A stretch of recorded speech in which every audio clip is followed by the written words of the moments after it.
इन बछड़ों को लेकर तू अपनी मित्र मंडली के साथ जाना, पर देखना ज्यादा दूर कहीं निकल मत जाना, नजदीक नजदीक ही रहना रे लाला।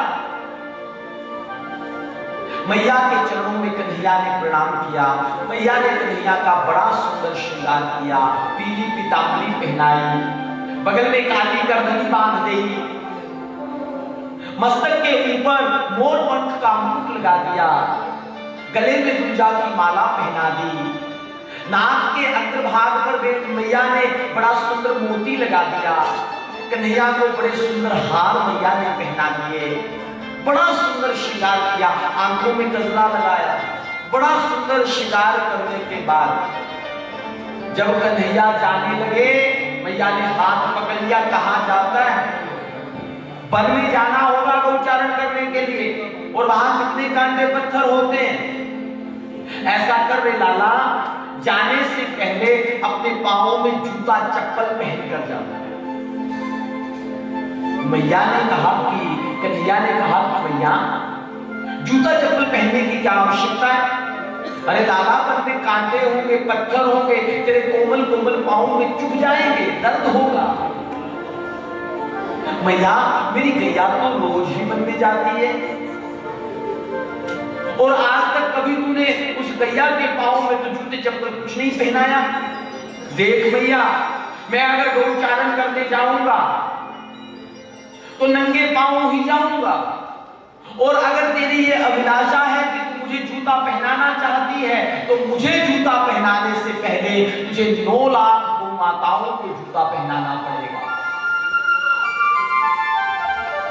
मैया समझ गई कि कन्हैया के हृदय में गौ माता के प्रति बड़ा प्रेम का भाव है।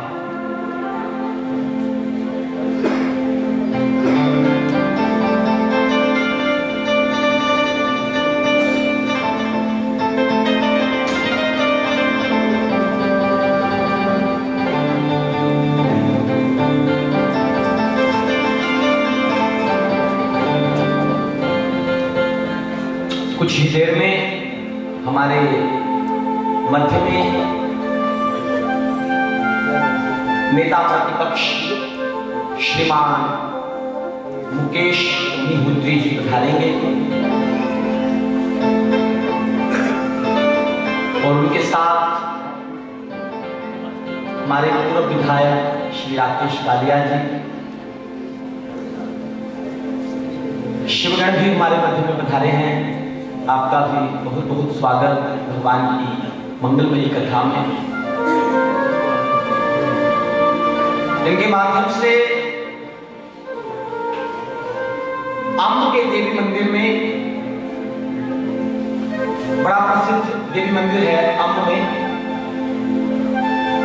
7 तारीख से लेकर 13 तारीख तक हमारी व्यासपीठ से श्रीमद् भागवत महापुराण की कथा का गायन होगा। आप सभी वहां सादर आमंत्रित हैं। मैया समझ गई कि कन्हैया के हृदय में गौ माता को लेकर बड़ा भाव है। मैया की आंखों में आंसू आए, कन्हैया के सर पर मैया ने हाथ रखा, और आज पहली बार भगवान श्री कृष्ण गौचारण करने के लिए घर से निकल पड़े। गौ माताओं के छोटे छोटे बछड़े, छोटी छोटी बच्चियां, उनको लेकर कन्हैया पीछे पीछे चलते हैं। ग्वाल वाल मंडली चलती है, जय हो जय हो जय हो की आवाज सुनने लगती है। वृंदावन के वनों में आज वृंदावन के पक्षी, प्यूर, वृंदावन के वृक्ष गौ माता को बार बार प्रणाम करने लगे। हे गौ माता, अगर तू ना होती तो कन्हैया इन वनों में ना आता, और कन्हैया अगर इन वनों में ना आता तो हमें जीवन में कभी कन्हैया का दर्शन प्राप्त ना होता। ब्रजवासी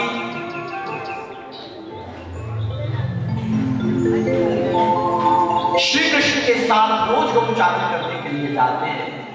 एक दिन वहां आ गया एक अघासुर नाम का दैत्य। अघ का अर्थ होता है पाप, और असुर तो असुर होता है। अर्घ का एक अर्थ होता है साम। ये कंस के द्वारा भेजा हुआ दैत्य था, नाम था अघासुर। श्री कृष्ण को खा जाना चाहता था। इसने अपना पूरा मुख खोल दिया और अपनी जिह्वा को धरती से लगा दिया। श्री कृष्ण दो माताओं के पीछे पीछे कहीं घूम रहे थे। ब्रजवासियों ने देखा अघासुर को, तो उसकी जिह्वा को देखकर उन्होंने यह न सोचा ये सांप हो सकता है। उनके मन में विचार आया कि ये कोई बड़ी भारी गुफा है। ब्रजवासियों के मन में विचार आया चलो इस गुफा के भीतर प्रवेश करते। श्री कृष्ण पीछे से आवाज लगाई, अरे मत जाओ, ये गुफा नहीं है, ये सांप है। ब्रजवासियों के कानों में आवाज नहीं पड़ी। याद रखना, भगवान का भक्त जब भी पाप की तरफ बढ़ने लगता है, भगवान पीछे से आवाज देकर कहता है अरे मत जा, नहीं तो इस चक्कर में फंस जाएगा। फिर भी भक्त जब नहीं मानता तब भगवान श्री कृष्ण ब्रजवासियों के पीछे दौड़े और उसी सांप के मुंह में प्रवेश करके सांप को मार दिया, ब्रजवासियों को बचा दिया। आइए हमारे बीच में श्रीमान बताते हैं, हम आप सभी लोग मिलकर उनका स्वागत करेंगे। तब तक एक भजन हमारे सोनू जी आपको सुनाएंगे। श्री वृंदावन बिहारी लाल की, राधिका मैया की। हमारे मध्य में हिमुड़ा के उपाध्यक्ष,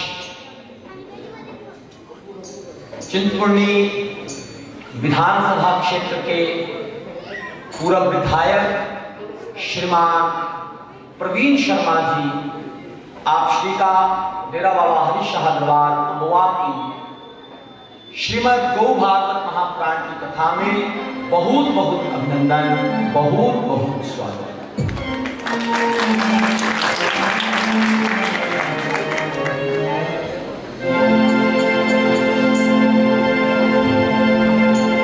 के बिहारी लाल की,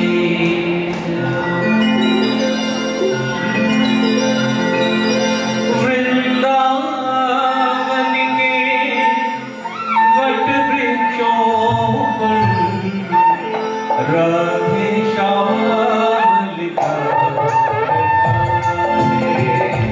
राधे श्याम लिखा।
काली नागी हर एक मन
पीछे पीछे श्री कृष्ण भी उसके भीतर प्रवेश कर गए।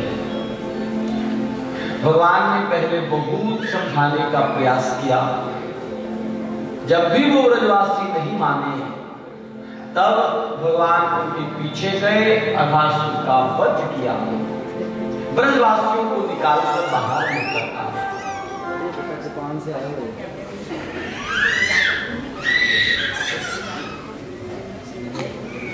गौचारण में पुनः सब व्यस्त हो गए। एक दिन की घटना, भगवान श्री कृष्ण रात्रि के समय सो रहे थे। सोते सोते अचानक उनकी नींद खुल गई। कन्हैया ने विचार किया, हमारी जो यमुना महारानी है उसका जल बहुत दूषित हो गया है, इतना दूषित हो गया कि जो भी उसके जल को पीता है उसके प्राण ही निकल जाते हैं। एक कलिया नाम का नाग उसके भीतर निवास करता है। विलोक के दूषिताम कृष्ण कृष्ण कृष्ण हिना विभू तस्या विशुद्धि वन्विक्षण सर्पम तम उद्वास्यत। कलिया नाग का सर्प भीतर निवास करता है। जल जहरीला हो गया उसके जहर से। ऐसा नहीं कि जो जल पीता है वो मरता है, बल्कि जो पक्षी काली देह के ऊपर से उड़ता हुआ जाने लगता है ना, वो भी धड़ाम से नीचे गिर पड़ता है। इतना विश्व शैला है उसका। श्री कृष्ण को चिंता हुई। ठाकुर जी ने सोचा कि नदियों को तो पवित्र रहना ही चाहिए। मैं अक्सर कथा में कहता हूं, हमारे भीतर भी नदियां बहती हैं नालियों के रूप में। वो नदियां अगर दूषित हो जाएंगी, गंदी हो जाएंगी, शरीर बीमार पड़ जाएगा। देश की नदियां अगर गंदी हो जाएंगी, उनमें अगर गंदगी फैल जाएगी तो देश को बीमार होने से कोई नहीं रोक सकता। हम सबको इसके प्रति जागरूक रहना चाहिए। धीरे धीरे धीरे व्यवस्था खराब होती चली जा रही है। न केवल यमुना महारानी की यह स्थिति है, आप अपने अगल बगल में भी देखिए, नदियों की स्थिति खास अच्छी नहीं रह गई। हमारी स्वान नदी का जल भी अब पीने के योग्य नहीं रह गया होगा महाराज। अगल बगल के पत्थर जिनके ऊपर से वो निकल कर जाती है काले पड़ने शुरू हो गए हैं। जल में तो कमी आई ही आई, परंतु जल दूषित भी हो गया। समाज की जिम्मेवारी है नदियों को साफ रखना, जिम्मेवारी है अपने देश को साफ रखना, जिम्मेवारी है अपने गांवों को साफ रखना। कन्हैया ने जिम्मेवारी को संभाला, यमुना के तट पर गए, जानबूझकर अपनी गेंद को यमुना के भीतर फेंक दिया। श्री रामा की गेंद थी, श्री रामा मचल गया। कन्हैया से कहने लगा, मेरी माँ ने आज ही कपड़े की गेंद बनाई थी और आज ही तुमने उसको नदी के भीतर फेंक दिया, वो भी कालिया देह में। मुझे तो गेंद चाहिए, अभी चाहिए। श्री कृष्ण तो अवसर की तलाश में थे। मौका मिलते ही कन्हैया ने छलांग लगाई और यमुना के भीतर प्रवेश कर गए। 100 फनों वाला कन्हैया नाग वहां भीतर विराजमान था। जैसे ही कन्हैया भीतर पहुंचे, सबसे पहला दर्शन कन्हैया का नाग पत्नियों ने किया। नाग पत्नियों ने कहा, अरे बालक तो बड़ा सुंदर है, क्या नहीं जानता कन्हैया देह है और इस देह के भीतर जो गिर जाता है उसके बचने के कोई आसार नहीं, कोई उम्मीद नहीं। वापिस लौट जा, अभी हमारा पति सो रहा है। कन्हैया ने कहा, मैं वापिस लौटने को तो आया ही नहीं हूं, आज मैं तुम्हारे पति से ही मिलने आया। इतनी बात को जब उस नाग ने सुना, क्रोध में बढ़ता हुआ, अपने फनों से जहर फैलाता हुआ श्री कृष्ण के भीतर आक्रमण करने लगा। कन्हैया ने भी अपने आप को संभाल कर उसके आक्रमण का उत्तर दिया। आक्रमण के अगले दिन उसके ऊपर आक्रमण किया। कलिया नाग के सर के ऊपर कर गए और कलिया नाग के फनों को अपने पांव से भगवान श्री कृष्ण को तोड़ने लग गए।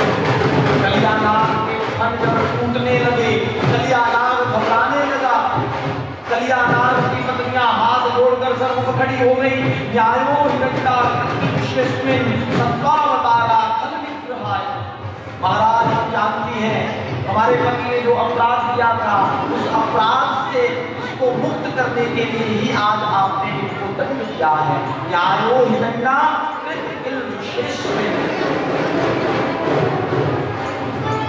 आपने इनको यह जो दंड दिया है, ये इनके अपराध के कारण ही दिया है। कल्याणाथ को नाग ने कहा चरणों में गिर जा। हमारी देवाजी पधारी है हमारे गांव से, आप श्री का बहुत बहुत स्वागत है भगवान की मंगलमयी कथा में।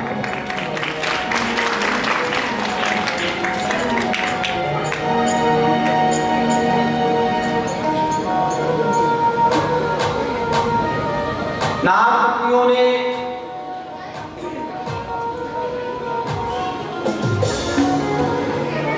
अपने पति से कहा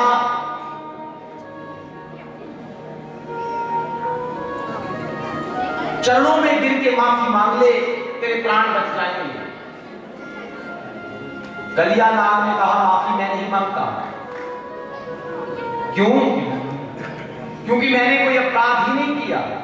भगवान ने कहा मेरी पूरी यमुना को तुमने दूषित कर दिया और कहता है अपराध कोई नहीं किया।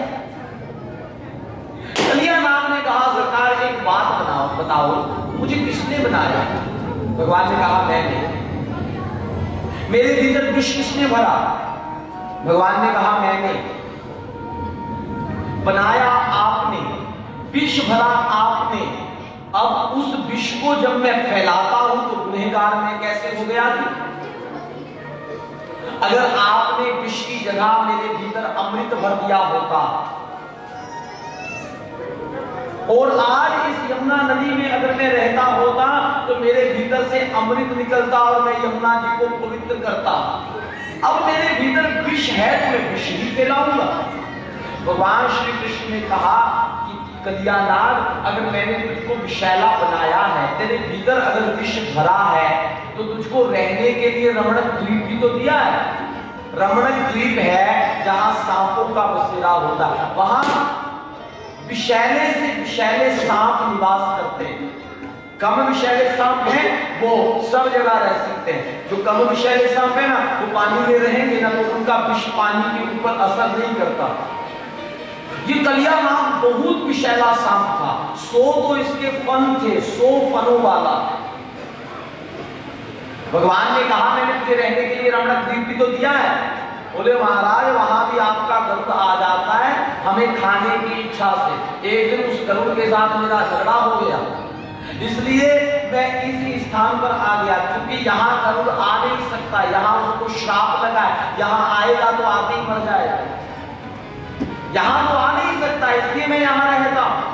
भगवान ने कहा तो रमणक द्वीप चला जा अपने परिवार के साथ, अब गरुड़ तेरा कुछ ना बिगाड़ पाएगा।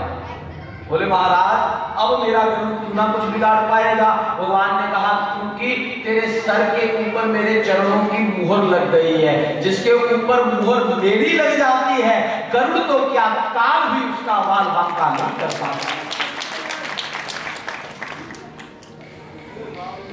कल्याणाग यमुना को छोड़कर रमणक द्वीप के भीतर प्रवेश कर गया। यूं यूं श्रीमद् भागवत महापुराण में कथाओं का बड़ा विस्तार है। एक बार ब्रह्मा जी को मोह हो गया। भगवान श्री कृष्ण ब्रजवासियों के साथ बैठकर भोजन कर रहे थे। अगल बगल में सब ग्वालवाल बैठे थे, मध्य में बैठ गए भगवान। सब ग्वालवाल जो जो अपने घर से लाए थे भगवान एक एक रास सबके खाने लगे। कोई अचार के साथ लेकर आया था तो एक रास उससे खाएं, कोई दही के साथ लेकर आया था तो एक रास उससे खाएं, कोई माखन से लेकर आया था तो एक रास उसके साथ खाएं। ब्रह्मा जी की दृष्टि पड़ गई। ब्रह्मा जी ने सोचा ये कोई भगवान है, जूठा मीठा सब खा रहा है। अरे भोजन का नियम होता है हाथ पांव धोकर भोजन के लिए बैठना चाहिए, और ये तो बिना और वो भी जूठा खाता है। जूठा खाना बहुत बड़ा पाप होता है। ब्रह्मा जी को वो हो गया कहिए भगवान है भी या पूरी संसार में शोर मच गया दिखाई, आज पर्दाफाश हो जाएगा कि भगवान है भी या नहीं भी। ब्रह्मा जी ने भगवान की शिक्षा लेने के लिए जितने बछड़े थे सबको गायब कर दिया, ब्रह्मलोक ले गए। लग रहा है कि मुझे कहीं दूर निकल गए, तुम खाओ मैं देख के आता हूँ।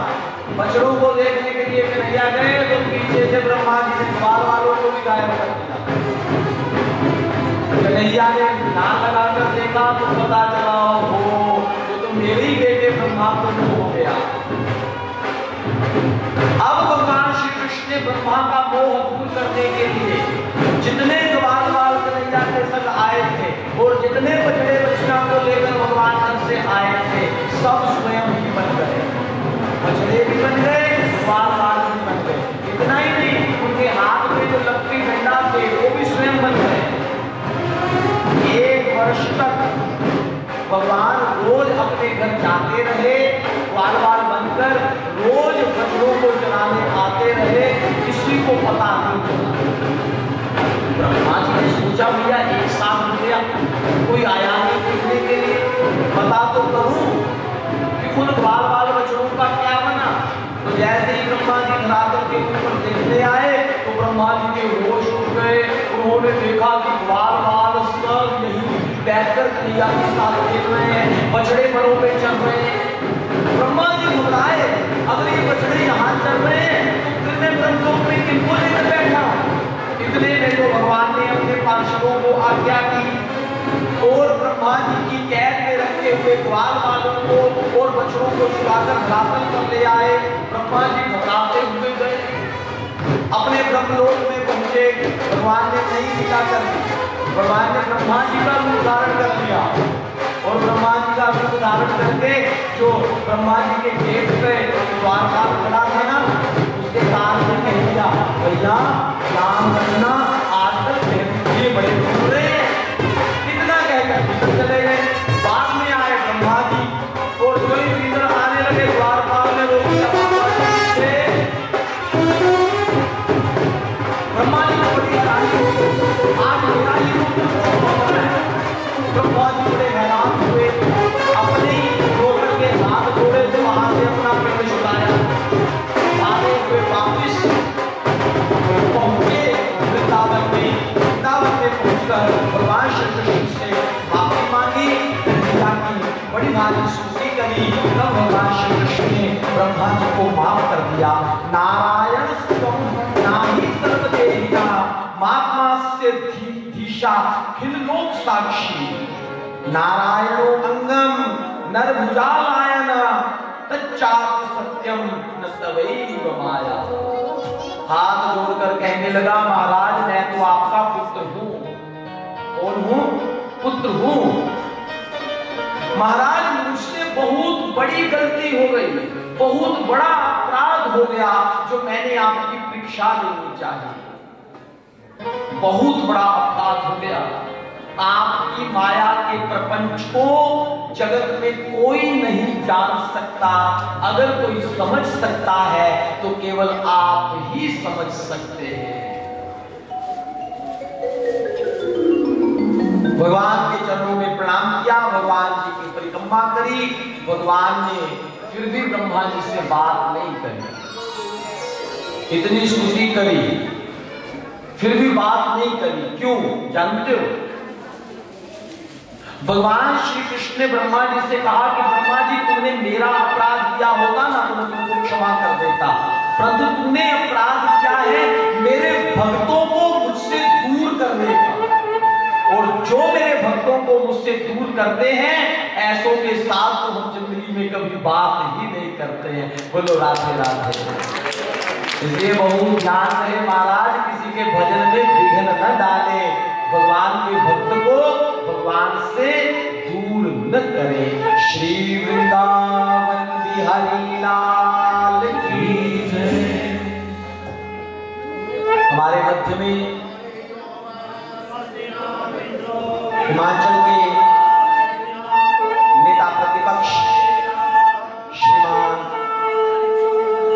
मुकेश अग्निहोत्री जी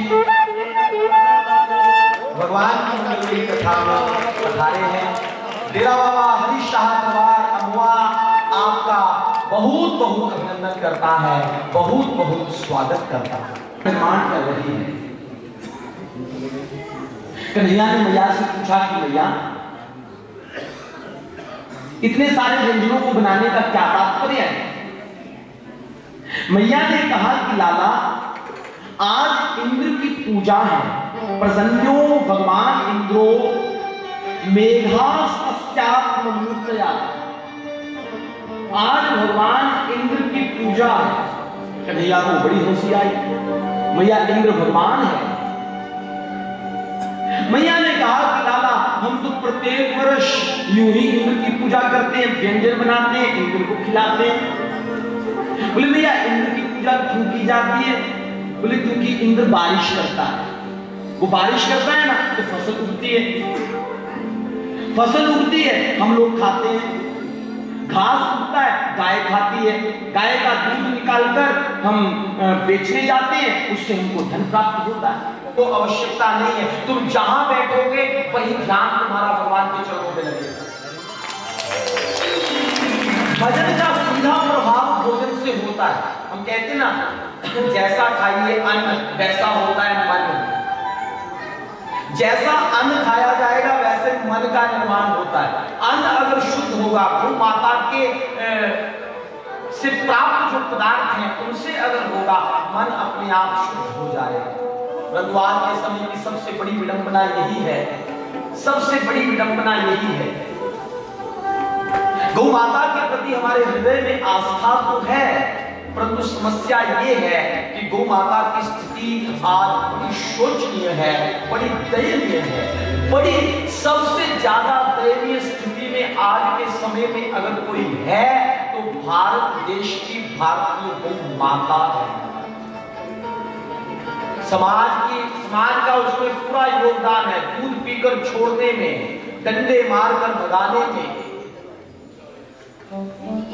समाज को भी जागरूक होना होगा, सरकार को भी जागरूक होना होगा, तब जाकर गौ माता बचेगी। अन्यथा फिर हमारी आने वाली पीढ़ियां केवल किताबों में पढ़ा करेगी कि गाय एक राष्ट्रीय माता है, इसके 4 टांगे एक पूंछ होती है, उससे दूध मिलता है, उसका गोबर उपयोगी है। भगवान श्री कृष्ण जागरूक थे इस बात को लेकर। वो जानते थे गाय को मां का दर्जा श्री कृष्ण ने दिया। वो जानते थे आने वाले कलयुग में गाय की स्थिति कैसी होने वाली है। गाय को मां का दर्जा दूंगा तो कुछ तो ऐसे होंगे जिनके भीतर गाय को लेकर पीड़ा जागृत होगी, गाय को लेकर पीड़ा जागृत होगी, तो गाय घातक पर बचेगी। भगवान श्री कृष्ण ने गौ माता की पूजा के माध्यम से गोवर्धन की पूजा करवाई। जितने भोग बने थे विद्वान ब्राह्मणों को बुलाया गया और विद्वान ब्राह्मणों से गौ माता की पूजा करवाई गई। गौ माता को स्नान करवाया गया, गौ माता की पूजा करवाई गई, गोवर्धन पर्वत को स्नान करवाया गया, गोवर्धन पर्वत की पूजा करवाई गई। सब ब्रजवासियों ने मिलकर गोवर्धन भगवान को 56 प्रकार के भोग लगाए। इंद्र कुपित हो गया, कुपित होकर इंद्र ने बारिश करना आरंभ कर दिया। गणम संवर्तकम नाम मेघानाम चांदकारिणम। संवर्तक नाम के अपने गण को इंद्र ने आज्ञा करी कि जाओ और वृंदावन पर इतना बरसना कि पूरा वृंदावन ही बह जाए। बारिश भयंकर होने लगी। भगवान श्री कृष्ण ने ब्रजवासियों की रक्षा करने के लिए अपने हाथ के ऊपर गोवर्धन पर्वत को धारण कर लिया। बोलिए गिरधारी भगवान। ब्रजवासियों ने पूछा, भैया कन्हैया इतने बड़े पर्वत को तूने कैसे उठा लिया? कन्हैया ने सुंदर उत्तर दिया, कछु माखन को बल बढ़ियो, कछु गोपन करी सहार। कैसे कैसे पर्वत को उठाया? कछु माखन को बल बढ़ियो। अपन लोग जो गौ माता की सेवा करके उसका माखन खाया करते थे ना, ये उसी का बल है कि आज मैं इस पर्वत को उठाने में भी सक्षम हो गया। पर्वत का अर्थ है जिम्मेवारी। क्या अर्थ है जी? पर्वत का अर्थ है जिम्मेवारी। कभी कभी कोई बैठा होता ना तो लोग कहें कि चल किसी काम को, बोले नहीं महाराज मुझे तो बड़ा काम है, तो सामने से उत्तर मिलता बैठना पहाड़ चक्के आ। हाँ, पहाड़ उठाना मतलब जिम्मेवारी उठाना। पहाड़ का अर्थ है जिम्मेवारी। श्री कृष्ण आज स्पष्ट रूप में कह रहे हैं कि ये जो जिम्मेवारी उठाने का सामर्थ्य मेरे भीतर आया ना, ये गौ माता की सेवा से ही आया है। और आज भी आप विश्वास मानिए, जिम्मेवारी उठाने का सामर्थ्य आज भी गौ माता देती है। चाहे देश की हो, चाहे प्रदेश की हो, चाहे समाज की हो, चाहे किसी संस्था की हो। और मेरा अगर आपको विश्वास नहीं तो साईं राकेश शास्त्री से पूछ लीजिए कि दरबार की जिम्मेवारी संभालने का बल कहां से आया। उत्तर एक ही मिलेगा, गौ माता से आया। भगवान श्री कृष्ण ने गोवर्धन की पूजा करवाई, बाद में गोवर्धन को 7 दिन नीचे रखा, ब्रजवासियों ने उसकी परिक्रमा लगाई। यहाँ तक आज की कथा होगी। कल कथा में भगवान श्री कृष्ण के विवाह की कथा आएगी। कल रुक्मिणी मंगल का प्रसंग है। आप सभी उसमें सादर आमंत्रित हैं। एक बार आए हुए मेहमानों का पुनः हृदय से बहुत बहुत अभिनंदन, बहुत बहुत धन्यवाद। बालकृष्ण भगवान की। अब हमारे मध्य में भगवान श्री कृष्ण 56 प्रकार के भोग लगेंगे। तब तक बाकी जो व्यवस्थाएं हैं उनकी सूचना आपको महाराज जी से प्राप्त हो जाएगी। वृंदावन बिहारी लाल की, बालकृष्ण भगवान की जय जय श्री राम।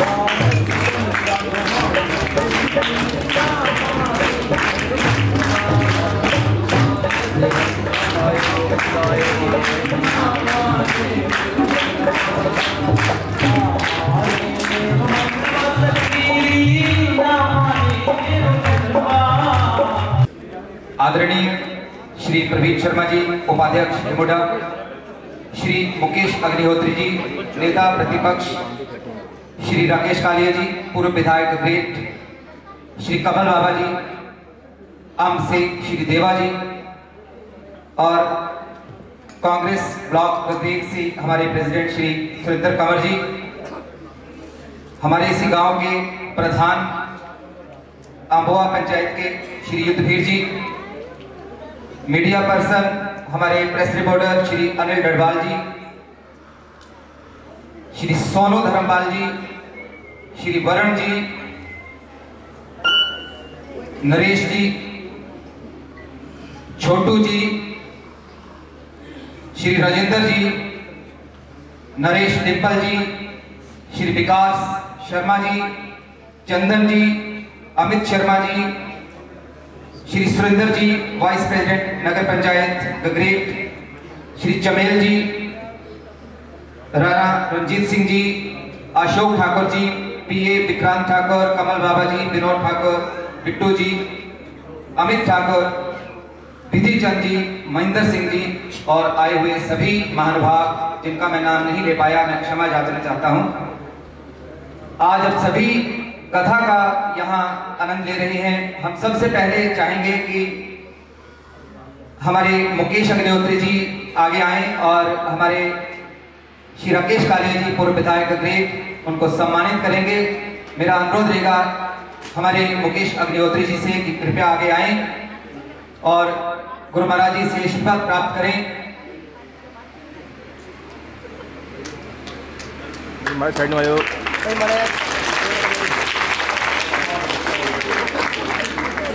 बोले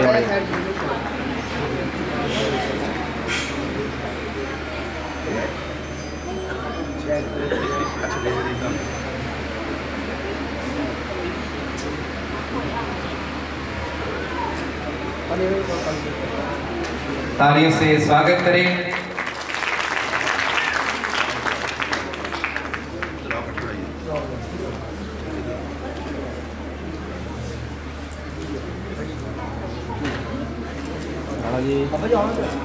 इनको हम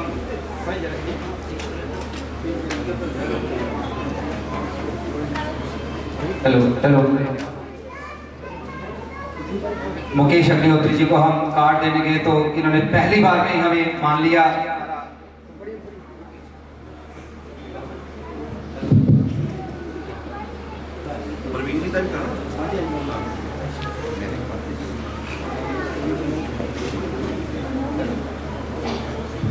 इसके बाद मेरा अनुरोध रहेगा हमारे श्री प्रवीण शर्मा जी से कि कृपया वो आगे आए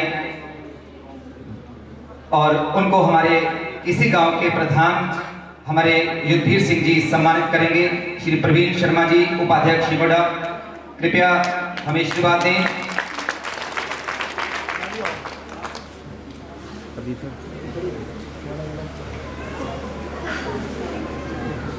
बहुत बहुत स्वागत, तालियों से स्वागत करें प्रवीण शर्मा जी का।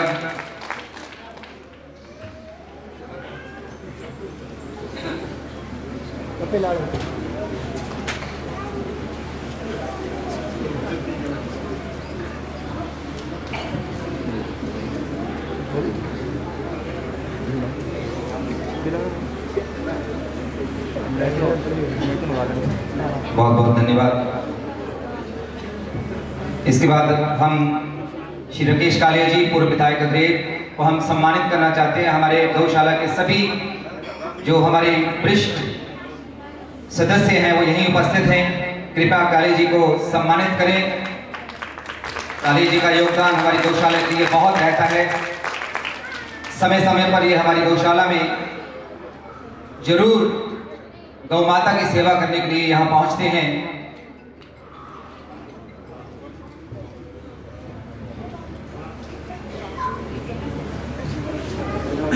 धन्यवाद।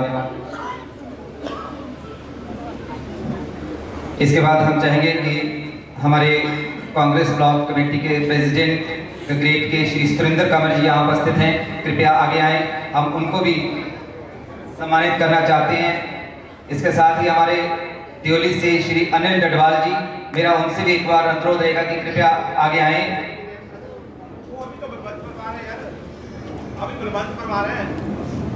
ये बनेंगे अभी बलवंत पर मारे उनको ग्रोथ मारे राव निकाल लेना।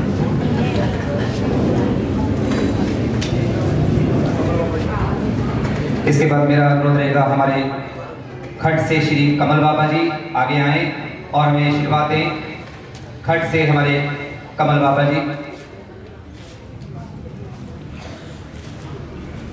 गौशाला के लिए अनंत सेवाएं इनकी तरफ से हमें प्राप्त होती रहती हैं। गौशाला से प्रेरित होकर इन्होंने भी घर में गाय का पालन पोषण शुरू किया है।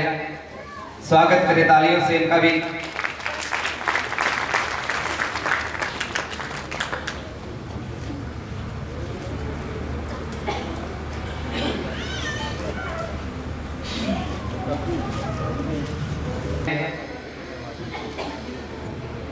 राणा रंजीत सिंह जी पंजाबर से, तालियों से स्वागत।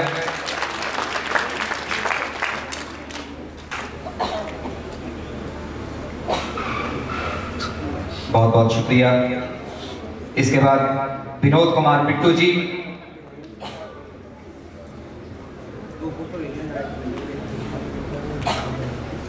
तालियों से स्वागत करें, तालियों की कमी नहीं रहनी चाहिए। अमित ठाकुर जी,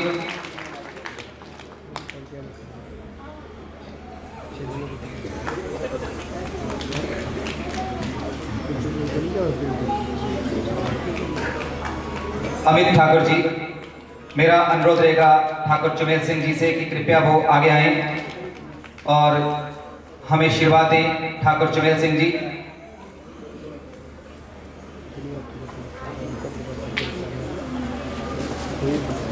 विधि चंद जी,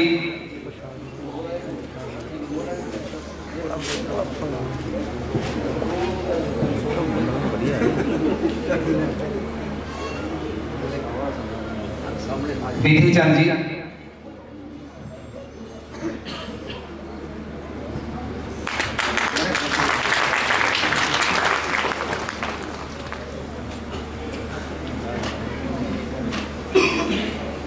इसके बाद हमारे श्री महेंद्र सिंह जी यहाँ उपस्थित हैं। मेरा उनसे भी अनुरोध रहेगा कि कृपया वो आगे आए।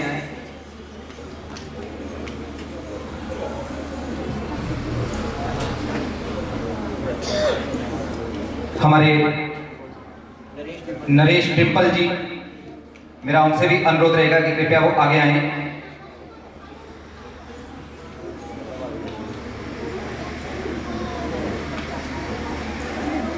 श्री राजेंद्र कुमार, सेक्रेटरी यूथ कांग्रेस, मेरा उनसे भी अनुरोध रहेगा कि कृपया वो आगे आए। चंदन शर्मा जी, जो कि गुरु महाराज जी के भांजा हैं, मेरा उनसे भी अनुरोध रहेगा कि कृपया आगे आए वो। इसके बाद श्री राकेश काली जी के पीए श्री नरेश जी यहाँ उपस्थित हैं। मेरा उनसे भी अनुरोध रहेगा कि कृपया वो आगे आए। श्री नरेश जी,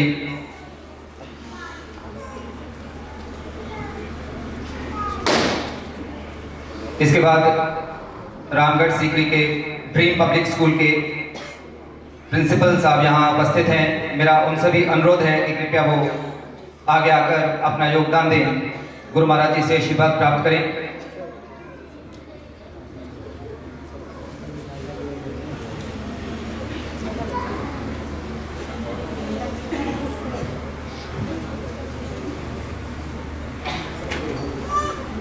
श्री सुरेंद्र जी, वाइस प्रेसिडेंट नगर पंचायत शाही टेंट हाउस, यहाँ उपस्थित हैं।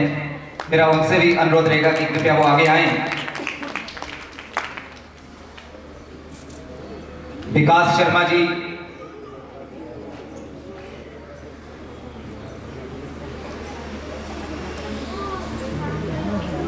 श्री सोनू धर्मपाल जी हमारे बीच, श्रीमती मंजू जरियाल जी उपस्थित हैं, उनका बहुत बहुत स्वागत। दीपक जी भी यहाँ पहुंचे हैं पंजाब केसरी से।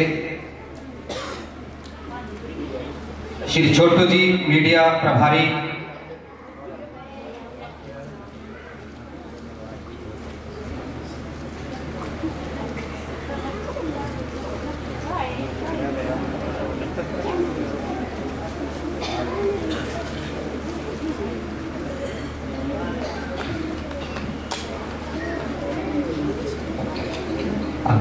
दीपक जी से मेरा अनुरोध रहेगा कि कृपया आगे आए, गुरु महाराज जी से आशीर्वाद प्राप्त करें। ये हमारे पंजाब केसरी के प्रभारी प्रेस रिपोर्टर, जो कि समय समय पर गौशाला में गतिविधियों को हमारे तक पहुंचाते हैं। प्रतिदिन इनके माध्यम से ही हमें गौशाला की और कथा की जो पूरा विवरण है वो हमें पढ़ने को मिलता है, हमारे दीपक जी नंगल जरियाला से।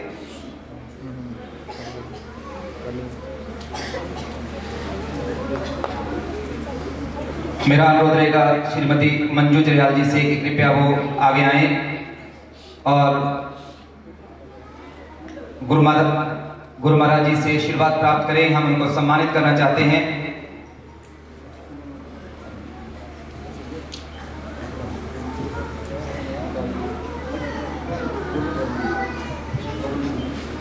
हमारे वरुण जी, मेरा उनसे भी अनुरोध है कि कृपया वो आगे आएं। मंजू जरियाल जी, बहुत बहुत शुक्रिया यहाँ पहुंचने पर।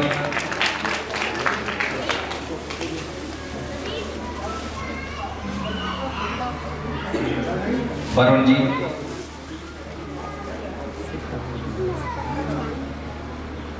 अब हम इसी गांव के हमारे प्रधान श्री युद्धवीर जी को भी सम्मानित करना चाहते हैं, जो कि हमारे बीच हमारे मध्यस्थ उपस्थित हैं।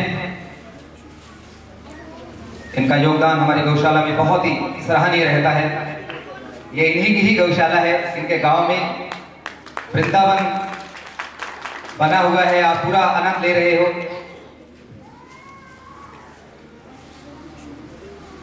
अब मैं अनुरोध करूंगा हमारे पूर्व विधायक श्री राकेश कालिया जी से कि कृपया वो मंच पर आए और हमें अपना संदेश दें।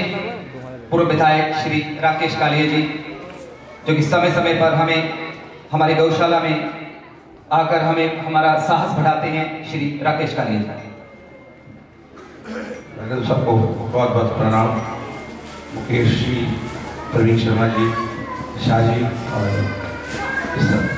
पिट्ठू जी और मामा जी आए, मामा अशोक जी और उनके साथ रणजीत जी आए थे, रणजीत जी और मेरे ब्लॉक प्रेसिडेंट जो होने वाले हैं अभी, सुरेंद्र जी पूर्व, जो अभी ऑफिशिएट कर रहे हैं, प्रबंध परमार साहब, और सारे यहाँ पर राजनीतिक और नॉन राजनीतिक जितने भी लोग हैं और सभी धार्मिक व्यक्ति, सब जितने लोग गौ सेवा में यहाँ अपना योगदान देने आए हैं और ये गौ कथा सुनने आए हैं, सबका बहुत बहुत स्वागत है।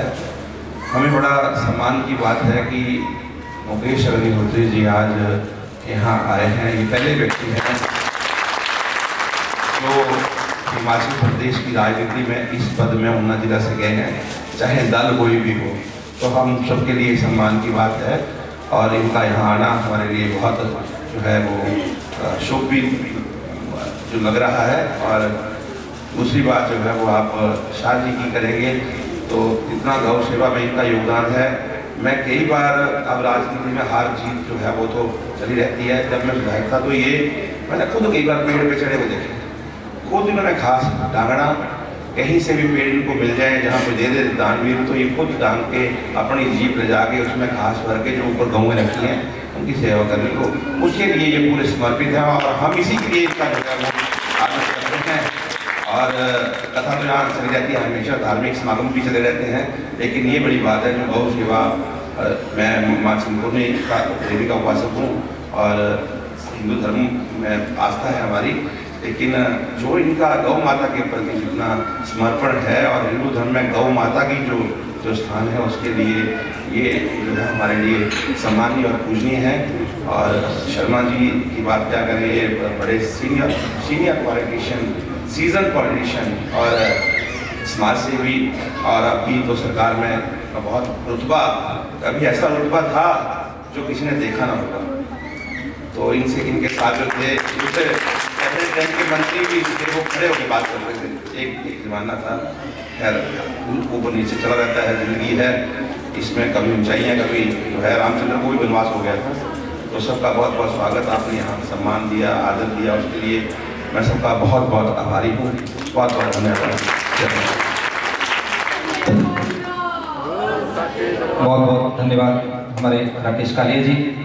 इसके बाद मेरा अनुरोध रहेगा श्री प्रवीण शर्मा जी से, कृपया आगे आए और हमें आशीर्वाद दें।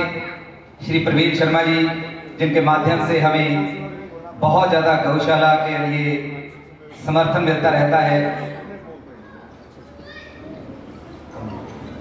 ठीक है, इसके बाद मेरा अनुरोध रहेगा हमारे खट से श्री कमल बाबा जी आगे आए और अपने 2 शब्द यहाँ पर गौशाला के बारे में, गौ माता के बारे में रखें। हमारे कमल जी। जयकारा बाबा हरी शाहिदा बोल सच्चे दरबार की। परम आदरणीय साईं केजा जी के चरणों में मेरा कोट कोट प्रणाम। उसके साथ आज यहाँ पे आए हुए नेता प्रतिपक्ष श्रीमान श्री मुकेश अग्निहोत्री जी, उनके साथ आए हुए सभी गणमान्य का मैं दरबार की तरफ से और अपनी तरफ से स्वागत करता हूँ। और साथ ही मैं थोड़ी दरबार के बारे में बताना जो चाहूँगा कि ये जो कथा हो रही है 17वीं भागवत का जो संपन्न हो रहा है, तो ये इसका उद्देश्य है, साईं केदार जी ने हमें बताया कि गौ सेवा के लिए जितने भी ये उपलक्ष्य में ये हो रहे हैं समागम, यहाँ हर समागम का उद्देश्य एक ही होता है, गौ सेवा। तो सभी यहाँ पे आए हुए भक्तजन, मैं सभी का यहाँ पे स्वागत करता हूँ। धन्यवाद। बहुत बहुत शुक्रिया। इससे पहले कि हमारे गुरुजी हमें संदेश दें, हमारे 2-3 गौ भक्त और भी हैं जो जिनको हम सम्मानित करना चाहते हैं। भंजाल से श्री दीपा जी कृपया मेरी आवाज़ सुन रहे हो तो कृपया वो आगे आए। नरेश नेशी जी खट से कृपया वो भी आगे आए। सोपू जी मुबारकपुर से, मेरा उनसे भी अनुरोध रहेगा कि कृपया वो आगे आए। जब तक हम इनको सम्मानित करेंगे मेरा अनुरोध रहेगा गुरुजी से, श्री राकेश शाह जी से कि अपना संदेश उपस्थित सभी गौ भक्तों के पास पहुंचाएं। गुरुजी श्री राकेश शाह जी।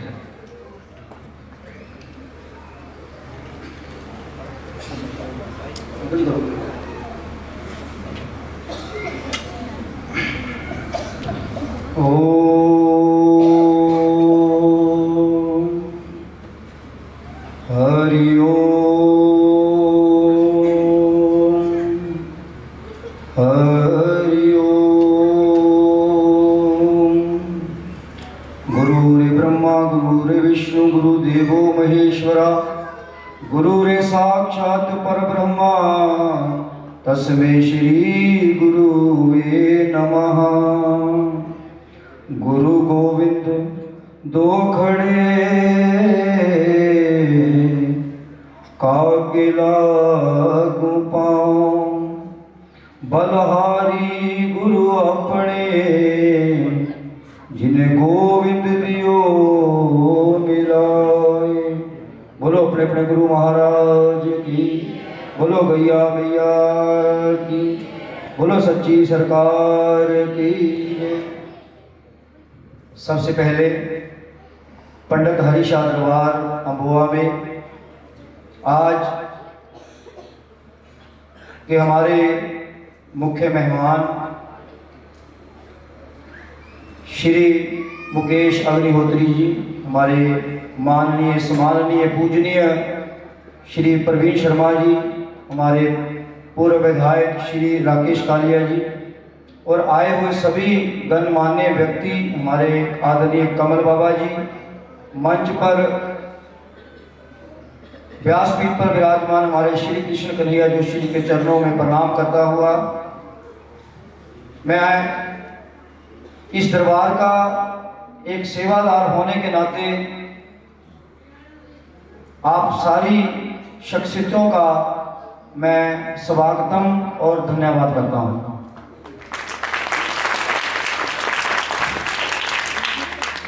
माननीय महोदय जी, सर्वप्रथम हमें बहुत खुशी है कि हमने पहली बार आपको निमंत्रण दिया और आपने हमारा निमंत्रण स्वीकार किया। इसके लिए हम आपके आभारी हैं और हम आपका बहुत बहुत धन्यवाद करते हैं, क्योंकि 17वीं कथा में हम प्रवेश कर चुके हैं। कई हमारे समाज में ऐसे व्यक्ति हैं जिनको हमने 17 बार इनवाइट किया लेकिन वो एक बार भी हमारे पास नहीं पहुंचे। तो हम आपका बहुत बहुत धन्यवाद करते हैं। आपने कीमती समय में से पंडित हरिशाह गौशाला कमेटी अम्बुआ को वक्त देने के लिए आपका हार्दिक धन्यवाद है और हम आपका हार्दिक अभिनंदन करते हैं। आपके आने से हमारे हृदय को प्रसन्नता से भर दिया है और गौ सेवा के मार्ग में हमारा और उत्साह आज बढ़ा है। आप देवभूमि हिमाचल के प्रतिष्ठित एवं जनता के प्रिय युवा नेता हैं। हमें पूर्ण विश्वास है कि इसी तरह आप देश सेवा के कार्यों से एवं अपने प्रभावशाली व्यक्तित्व से सदा जन जन के दिलों में राज करेंगे। गौ माता के लिए भी आपके हृदय में अति प्रेम है और भाजपा सरकार का भी गौ सेवा के नारे के साथ सत्ता में आगमन हुआ। महोदय जी, मैं आपको पंडित हरिशाह गौशाला कमेटी अम्बुआ से हम अवगत करवाना चाहते हैं और गौशाला के संचालन में आने वाली समस्याओं की ओर आपका ध्यान आकर्षित करना चाहते हैं। गौशाला का, हमारी गौशाला का मूल उद्देश्य क्या है?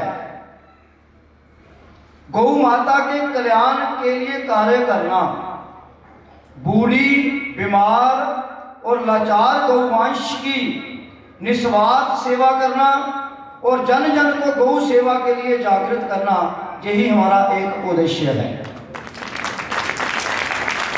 पंडित हरीशा गौशाला की स्थापना, ये मेरे परम आदरणीय गुरु हरीशा जी का एक संकल्प था। उस संकल्प को मैं आगे बढ़ाता हुआ सबसे पहले मैंने 2009 में 5 गौ माताओं की सेवा से जहां पर नींव रखी थी। गौशाला में बूढ़ी, बेसहारा, बीमार और दूध पीकर छोड़ दी गई गौ माताओं की संख्या दिन प्रतिदिन जहां पर बढ़ती गई। और आम जनमानस के सहयोग से मैंने फिर क्या किया, मैंने गांव-गांव जाकर के नंगे पांव मैंने घर घर जाकर के गौ यात्रा की और लोगों से धन इकट्ठा करके मैंने 50 गौ माताओं को रखने के लिए गौशाला का निर्माण किया। ये गौशाला हमारे बाबा हरीशा जी की अपनी निजी भूमि में 11 मरले में बनी है। और जैसे ही गौशाला बनी वो 50 से गौवंश 150 से अधिक की, आज की तारीख में हम 190 गौवंश की सेवा कर रहे हैं 11 मरले में। और इन 190 गौ माताओं में महोदय एक भी गाय माता जहां पर दूध देने वाली नहीं है, और जिनमें अधिकतर 60 से अधिक बैल हैं जिन्हें लोगों ने सड़कों पर बेसहारा छोड़ रखा था। जगह की कमी के कारण गौ माता के लिए लोगों की जमीन का, अपने पड़ोसियों की जमीन का मैं इस्तेमाल कर रहा हूं। मैं ऐसे पड़ोसियों का भी स्वागतम करता हूं, सबके ऐसे पड़ोसी हों। गौशाला का संचालन, जहां की सेवा मैं अपने हाथों से खुद करता हूं। इसके लिए मैंने गौशाला में एक कमेटी का गठन किया है, जो कि 2011 में सोसाइटी रजिस्ट्रीकरण अधिनियम 2006 के अधीन आम में यह रजिस्ट्रीकृत हुई है। 150 अधिक गौवंश का पोषण हम घर घर जाकर के नंगे पांव रोज सुबह मांग करके करते हैं। गौशाला को आज तक सरकार से कोई भी मदद उपलब्ध नहीं हुई है। हम 10-11 साल में काली पहुंच गए हैं। और मेरा संकल्प है कि हम गौ माता की निस्वार्थ सेवा करेंगे।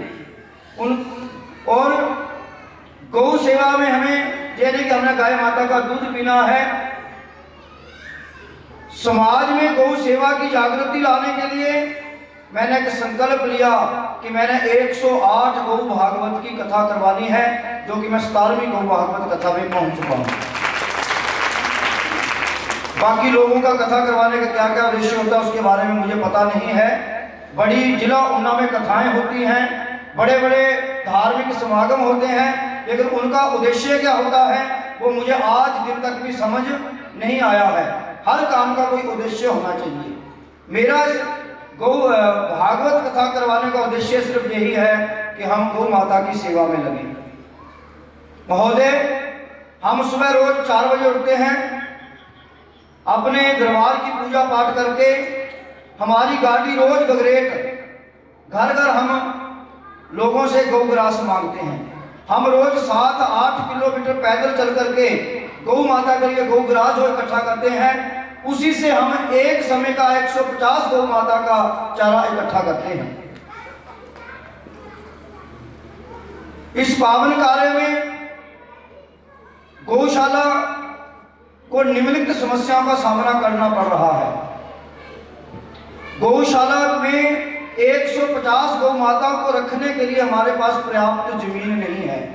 हम चाहते हैं कि हमें 2, 4, 5 कनाल जमीन भी अगर कहीं भी उपलब्ध हो जाए तो मैं आपको ये विश्वास दिलवाता हूं, अगर हमारे पास 10 कनाल जमीन भी आज उपलब्ध हो जाए तो मैं पूरे जिला उन्ना की गौ माताओं को एक जगह इकट्ठा कर सकता हूँ, उनकी सेवा कर सकता हूँ। आज सभी बोलते गाय की सेवा कैसे की जाए, गाय की सेवा कैसे की, बड़ा आसान तरीका है हमारा। हम हिंदू धर्म से हमारी पहचान है और हिंदू की हमारी संस्कृति की नींव जो है वो एक गौ माता है।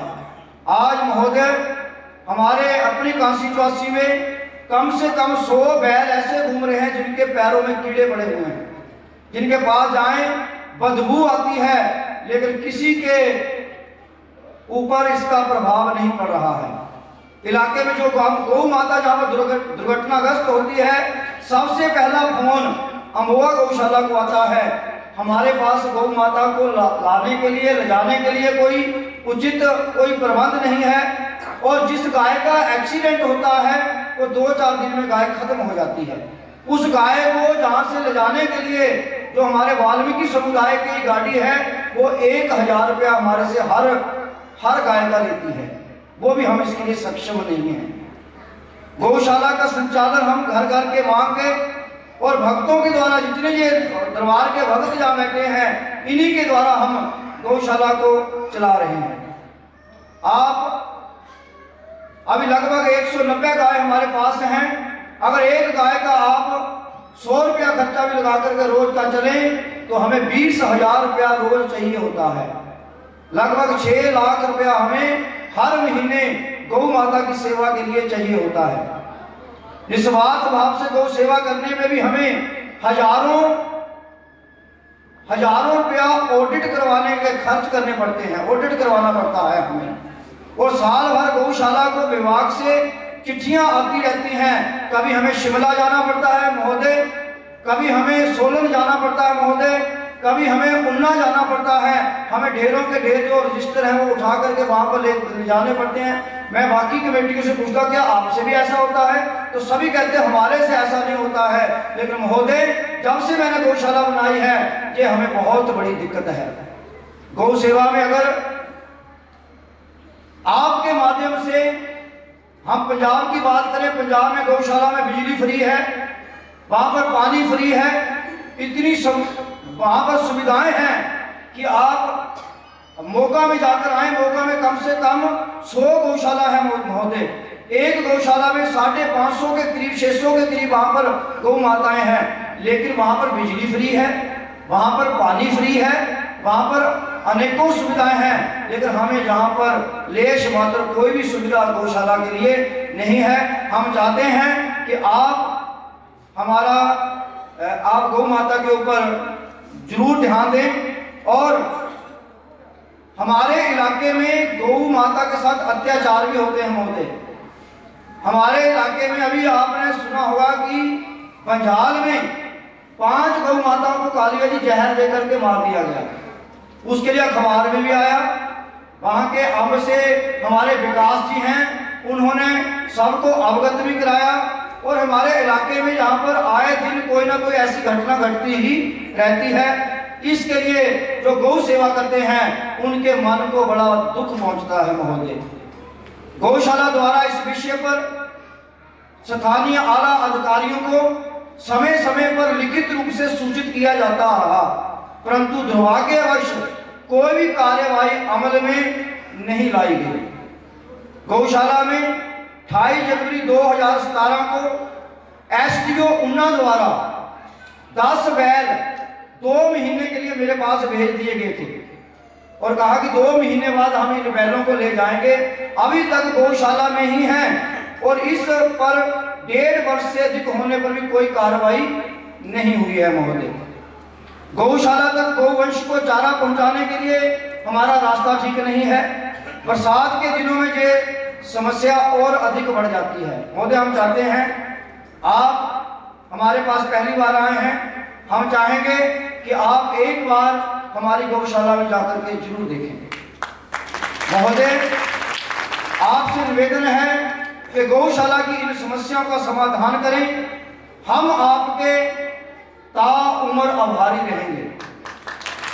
आपसे यह भी विनती है कि श्री कृष्ण प्रभु ने जिसे मां कहकर पुकारा, उस संपूर्ण जगत की माता गाय का अस्तित्व आज खतरे में है। यदि हमने अपनी मां को बचाने के लिए प्रयास ना किया, अपने आप को हिंदू कहने पर फिर हमें धिक्कार है। ये अगर हमने गौ माता के ऊपर ध्यान नहीं दिया।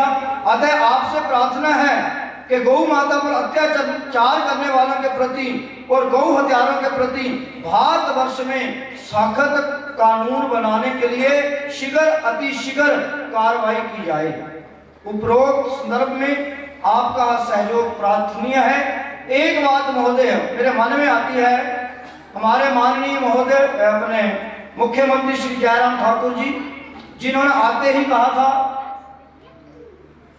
कि शराब की एक बोतल के मगर 1 रुपया गौ माता का। महोदय बहुत अच्छी पहल थी, लेकिन मैं कई बार अपने आश्रम में बैठा सोचता हूँ, अभी हमारा जो भाई है वो थोड़ी रात को पैग लगाता है महोदय, तो मेरी बात मैंने कहा छोड़ दे यार, शराब नहीं पीनी चाहिए। कहता महाराज जी शराब पिएंगे तो गौ की सेवा होगी। तो महोदय हमारे हिमाचल में हम चाहते हैं कि नशा मुक्त हो। तो इससे क्या होता है कि अगर कई बार लोग इनको मजाक में लेते हैं, तो दूसरा हमारे जितने भी हिमाचल में मंदिर हैं, कहा है उनका 10% जो चढ़त है वो गौ सेवा के लिए लगेगी। अगर हमारी चिंतपूर्णी मंदिर की ट्रस्ट को देखा जाए कालिया जी, तो इस वक्त सारे से अमीर है हिमाचल में। अगर हमारी चिंतपूर्णी ट्रस्ट चाहे शर्मा जी तो सारे गौवंश की सेवा कर सकती है। लेकिन अब मुझे दुख से कहना पड़ रहा है कि जो कटोर तला में जो गौशाला है, आज से 20-25 दिन पहले उस गौशाला में 18 गौ ठंड से मर गई महोदय। हम पूछना चाहते हैं कि इतना बड़ी ट्रस्ट होने के कारण उस वहां पर व्यवस्था क्यों नहीं बनी? जो वहां का ठेकेदार है वो उसको क्यों नहीं बताया जाता? अभी भी 3-4 गौएं हमें वहां पर पता चला। आप अखबार पढ़ते रहते हो, हमें भी अखबार के माध्यम से ये बातें पता चलती हैं। मेरा रोना सिर्फ गौ माता के प्रति है, और गौ माता के प्रति मुझे पता है हमें पहले भी बड़ी कठिनाइयां आई महोदय। कुछ कठिनाइयां ऐसी आई हैं जिनको मैं मंच से बोलना नहीं चाहता, लेकिन मुझे पता है वो कैसे कैसे आती हैं। किसी का प्रचार करना या किसी का दुष्प्रचार करना, उसके बाद क्या क्या बातें होती हैं। लेकिन हम धार्मिक लोग हैं, अगर कोई ऐसी समस्या गौ माता के प्रति, तो हम निशावर हैं। हमारी जान भी गौ माता के लिए कोई ले ले तो हम देने के लिए तैयार हैं। लेकिन महोदय हम चाहते हैं कि आप हमारी इन कठिनाइयों पर जरूर ध्यान दें। हम हमेशा आपके आभारी रहेंगे। और आई हुई संगत का सबका बहुत बहुत धन्यवाद। बहुत बहुत हमारे गुरुजी ने हमें आशीर्वाद दिया।